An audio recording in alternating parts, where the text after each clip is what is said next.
All right, we're on the record in cause number M1836024, the state of Texas versus LaDasha Ray. This is a hearing for purposes of the defendant's motion to suppress that's been filed with the court.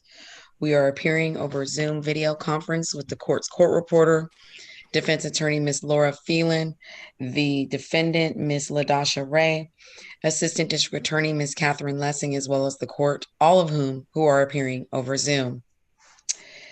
Ms. Phelan, did you want to make an opening statement at this time, briefly stating the grounds of your motion? Yes, Judge. The grounds of our motion were two at the time that I filed this motion in June, and then since then they've gone down to one as the Court of Criminal Appeals ruled in September on Kreider, stating that they didn't believe that there was specific authorization required in the warrant for testing. This is a blood warrant case, and the warrant in our case didn't authorize testing.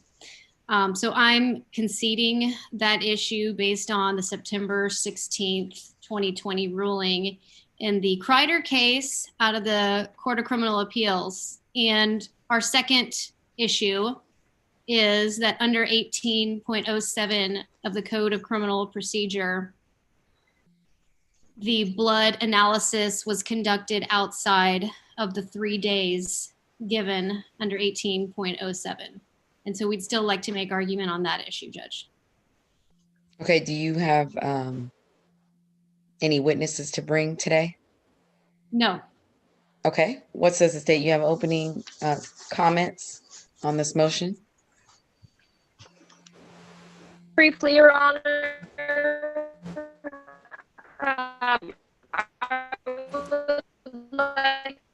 We cannot hear you, Catherine. Start over. We could not hear you. That sounded crazy. Can you start over for me? Yes. Would you prefer if I just go back to regular headphones? Whatever you're using right now is working fine. Okay. I think you muted yourself. I think you muted yourself, Catherine. I take it away from the fan. It will keep it quiet. Not on. It's not showing. You still can't hear me. Well, the thing is, we're hearing you, but it's like we can't hear you. We're not understanding the words that you're saying. They're like dragging on. And I didn't get any of that. I'm sorry. Yeah, we didn't. Yeah, we didn't. I didn't get anything either, Letty. Okay. Okay. I'm going to go back to my regular headphones.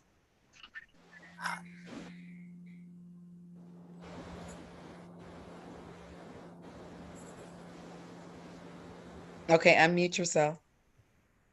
All right, there you go. My apologies, Your Honor. Okay. Hear me now? Yes, we can. Oh, man, this technology. My apologies. Briefly, I would like to state for the record that the state has made all required discovery and notice disclosures in compliance or pursuant to the Texas Code of Criminal Procedure 3914, also known as the Michael Morton Act. I would request that the court take judicial notice of the entire contents of the court's file. I would move to admit State's Exhibit 1, PC affidavit, State's Exhibit 2, a lab report, State's Exhibit 3, it's a search warrant packet containing all documents relevant to the search warrant in this case. Those were submitted to the court reporter yesterday and acknowledged, so I do believe that they are in your court's possession. And are all of those exhibits marked, Ms. Hernandez? Yes, Judge. They're marked exhibits 1, 2, and 3 per Catherine's designations. Yes, ma'am. Any objection from the defense on those exhibits? No, Judge. Okay, states 1, 2, and 3 are admitted. thank you, And the Your court is taking judicial notice of its entire file. defense already conceded the Martinez motion, so I am ready to skip ahead to the 1807 argument. The state did file a response, and I think it was pretty clear in my response that this issue is settled law and moot at this point. I believe that the Jones case that was out of the Dallas courts made clear that this issue has already been settled. Cases that came down the pipeline after that followed the ruling in Jones. We'll go on to discuss Giordano, which I cited in my response, which directly quoted Jones. And then we also have Henderson and Riddle, which followed that progeny of this 1807 argument. So just to be conservative and be aware of the court's time, I won't get too deep into the arguments, and we'll reserve most of my argument for closing, but I would like to make clear the timeline. So if Attorney Phelan would prefer to share that timeline, that's fine, or I'm happy to explain to Your Honor a little bit more background about what led up to this motion to suppress. You can go ahead and share that timeline. All right, so defense and I are in agreement on this. So the defendant was arrested. Well, originally, police officers were dispatched around 4:55 a.m. on November 30th of 2018. They were dispatched and they came into contact with the defendant after a DWI investigation, which we will not get into the facts of as they're not relevant to this case.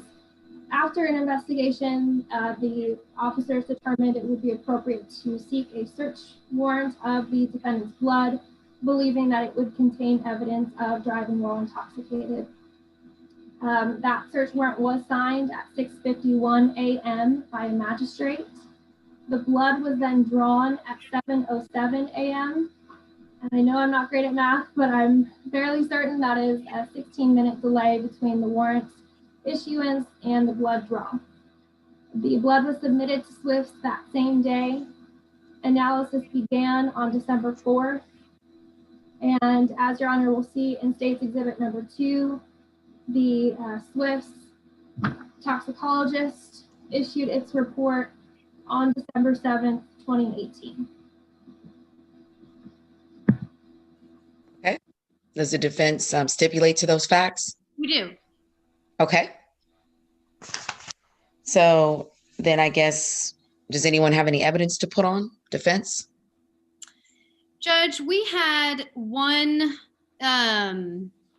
document, and I sent it to Letty last night, and I wrote on the bottom Defense Exhibit 1, and it was just the chain of custody of the blood showing that they received it on the 30th and did the testing on the 4th. And we may not need it if we're all stipulating to those facts, but I sent it in, so I may as well offer it. Okay. Any objection to that exhibit?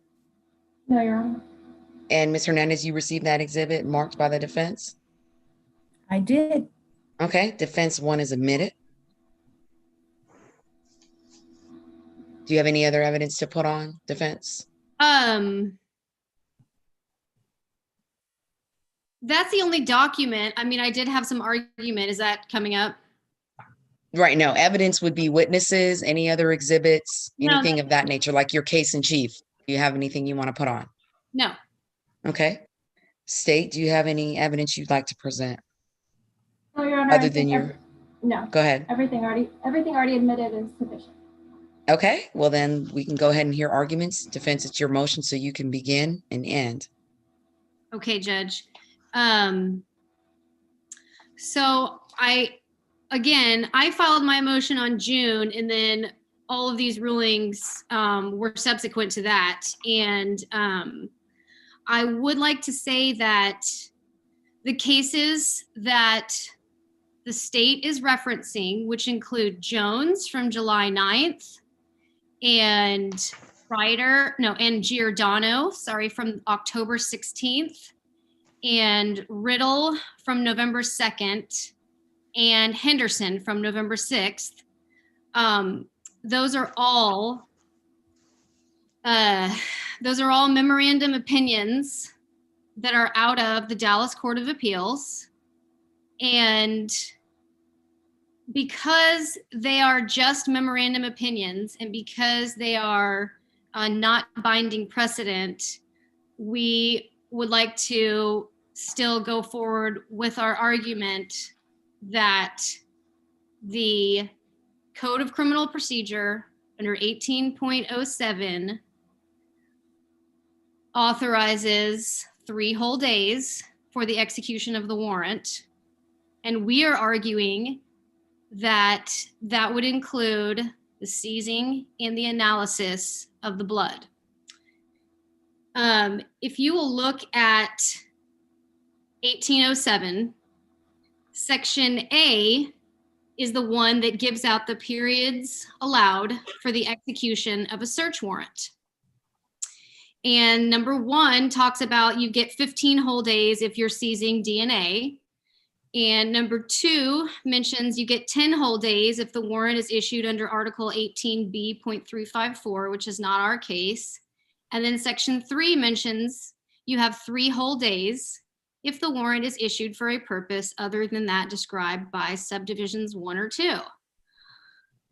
And Section C of this same section, 18.07, talks about warrants issued to search for and seize data, like information that would be contained in a computer, a disk drive, a flash drive, a cell phone, etc. And in that Section C, it says, any data or information contained in or on a device seized may be recovered and analyzed after the expiration of the time allowed under subsection A. So the legislature took the time to say, even though you get 15 whole days to collect your DNA, you may analyze it, and you can take however long you want. And our argument with regards to this case is that they could have, and they would have done the same thing and added a separate sentence right there after number 3 about the 3 whole days, stating that if it was for the analysis of blood in a DWI case, that analysis could take place after the expiration of the time allowed under subsection A. And that since they didn't do that, that therefore they needed to have done all of that, the state needed to have done both the seizing and the analyzing of the blood within the 3 days, which would have been the 1st, 2nd, and 3rd of December. And since our toxicological analysis happened on the 4th, our argument is that the blood should be suppressed because it was outside the scope of the warrant.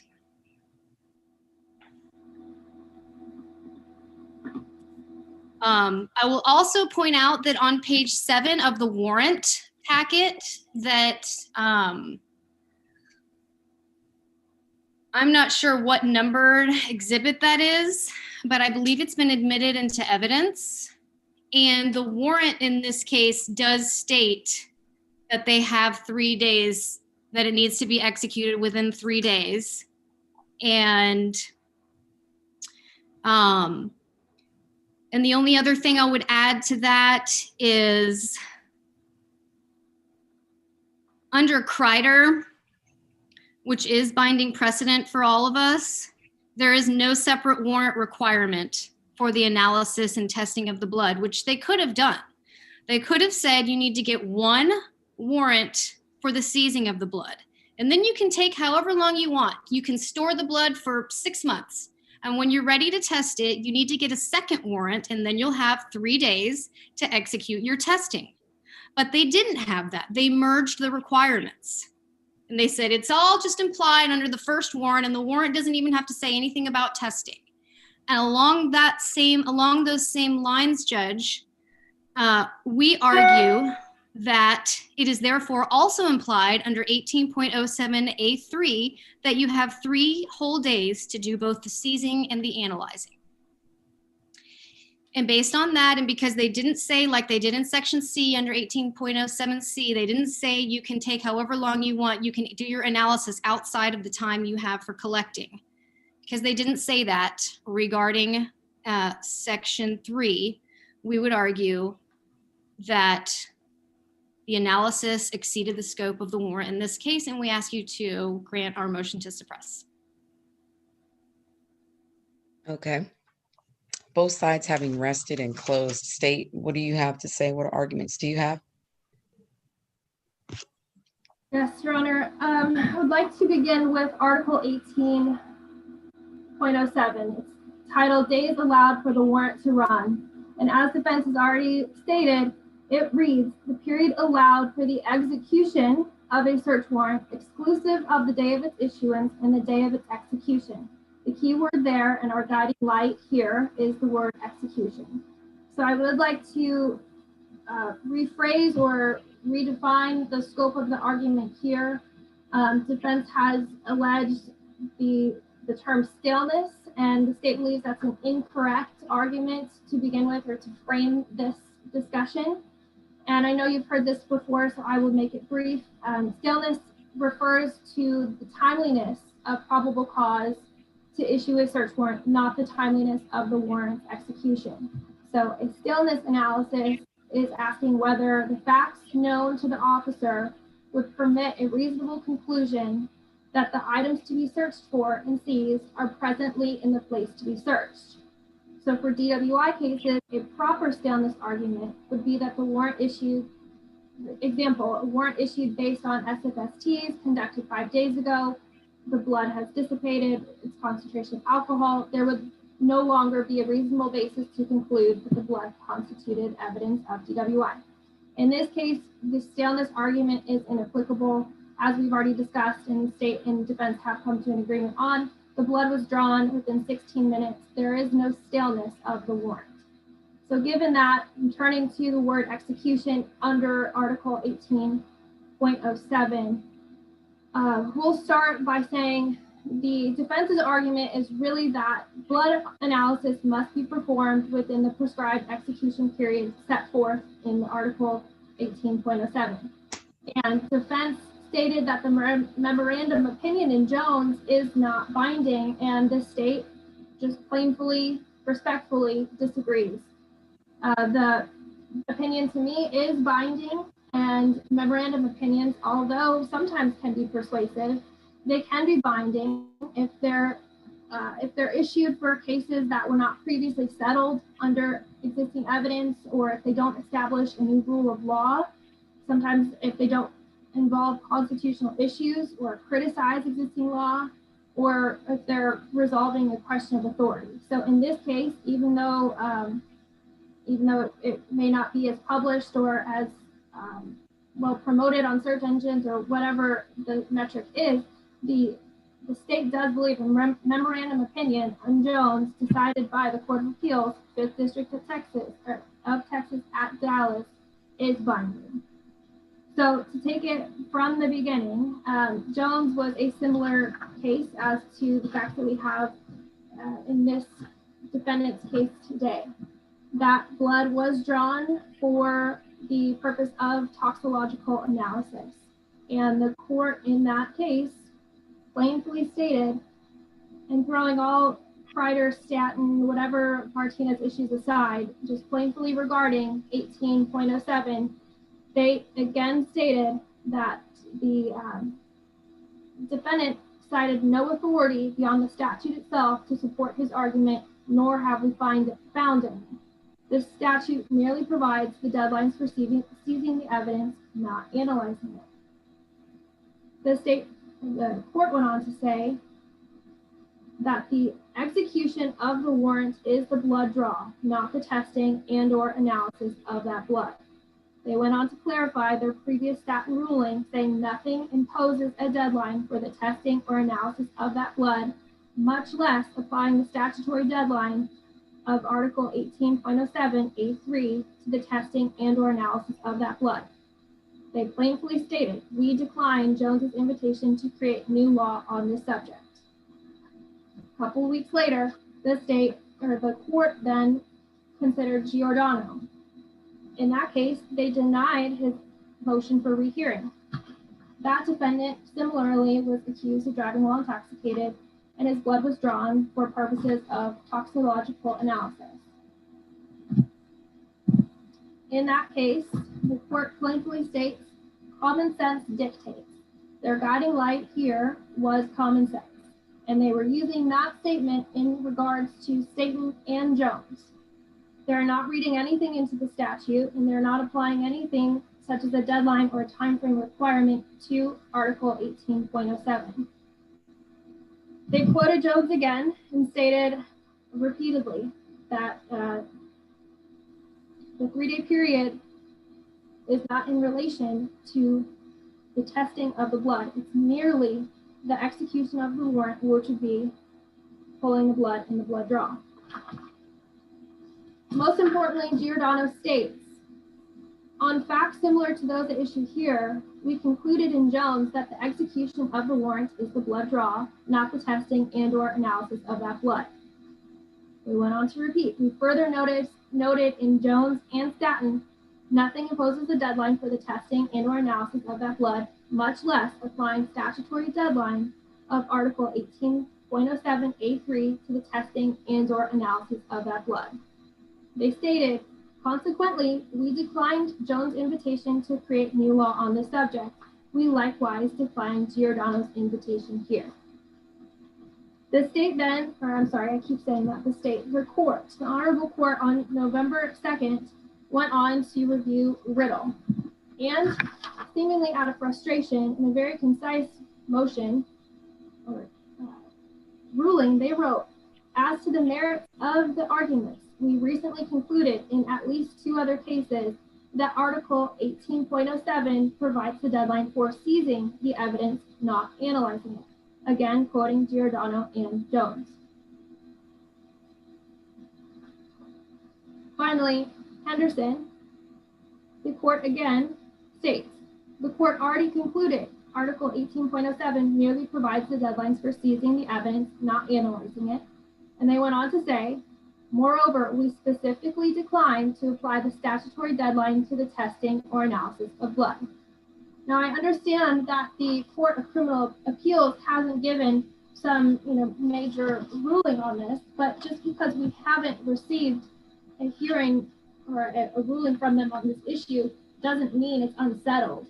And I believe there are literally limitless number of issues that the Court of Criminal Appeals hasn't ruled on, but we still consider current law to be binding or settled law. And in this case, I think it's important to recognize that the search here is for the blood, and the execution, as we've already spoken with at length, it has nothing to do with the toxicological testing.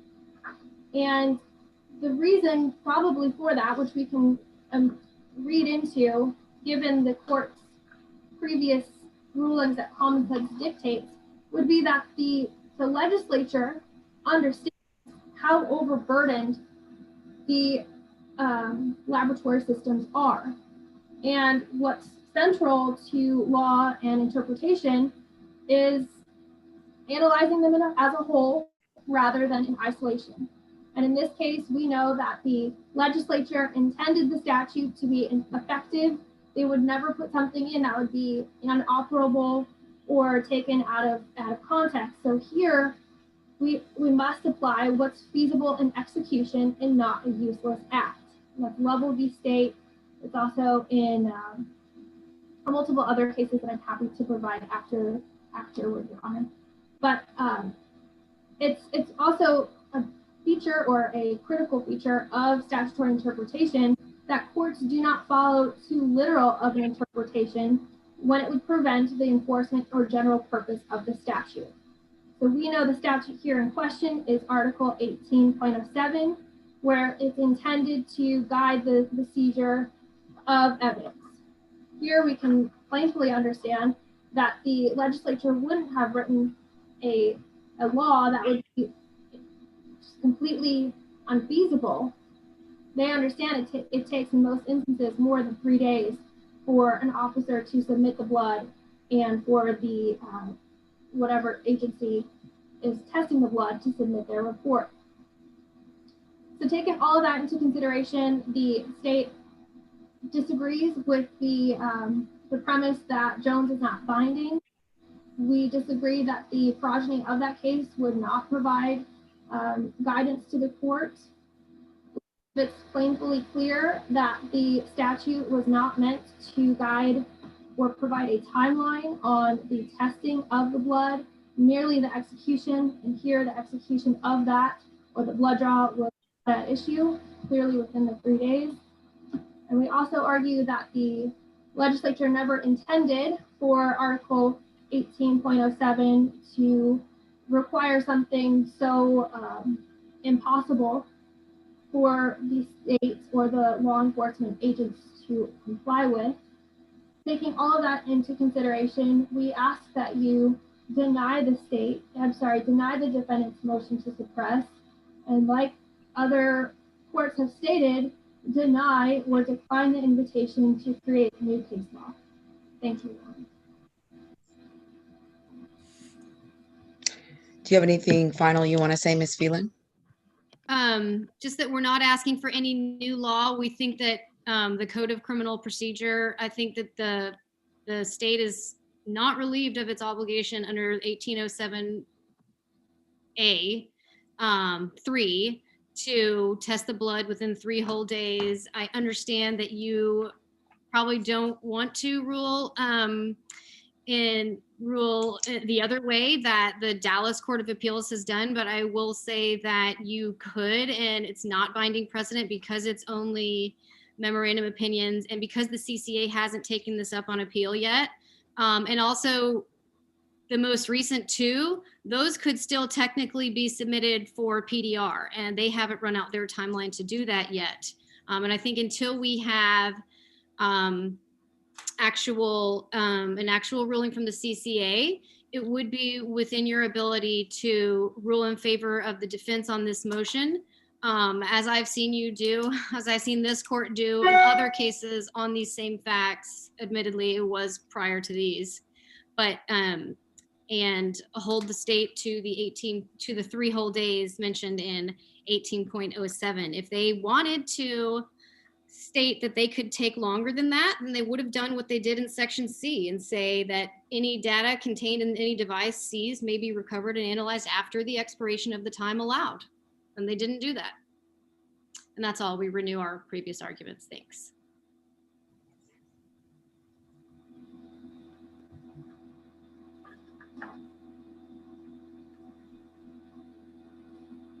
So, Ms. Phelan, in part, you're contending today that because the Court of Criminal Appeals has not ruled on this issue regarding the time during which the state has to test the blood, that this court can rule one way or the other, irregardless of the Court of Appeals Dallas guidance on this issue. Yes. Okay. And, it's been about at least 19 years since I was in law school. And I want you to articulate your argument on the record, besides saying that the Court of Appeals, 5th District Dallas opinions are simply memorandum opinions, how their decisions in other cases that are analogous to cases like this one, the facts in this case, and that is the direct route of appeal from court number 2, how their opinions are not binding on this court. Judge, under Texas Rule of Appellate Procedure 47.4,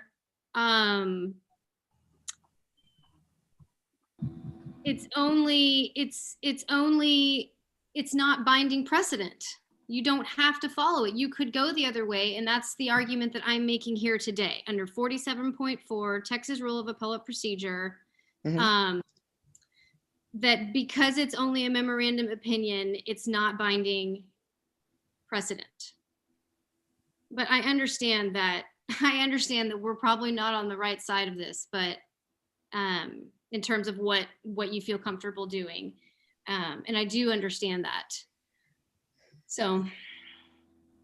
Okay. Well, no, it's not really a level of comfort. It's more about just establishing legally what level of jurisdiction the Dallas Court of Appeals 5th District has over this court. And that's what I want to clarify, because the other side, the state, has argued that that's not the case. So I'm going to need to research this 47.4 in the Texas Rules of Appellate Procedure and sort of look at some interpretation of that.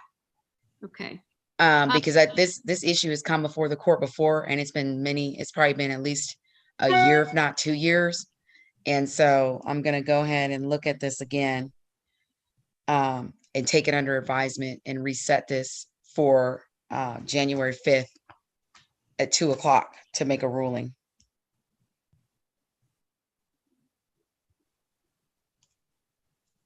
Okay. Yes, ma'am. Is that okay for everybody's calendar? Yes. Tuesday the 5th? Yes, at 2 p.m. Yes, ma'am.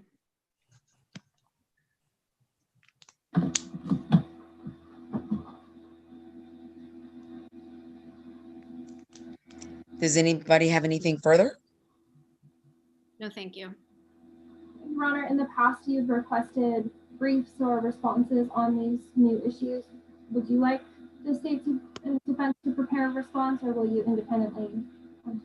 You can prepare a response if you like, just don't give it to me the day before. Thank you, Your Honor. Okay. I know the holidays are coming, but if you can give me more than overnight to review it, Miss Phelan, you kind of gave me some stuff last night.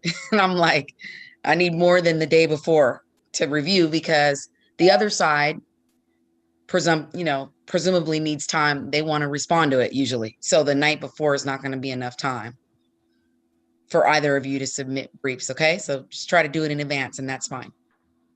Thank you. We will. Okay. Thank you all. We will see you soon. Have a great holiday. Off the record. Thank you.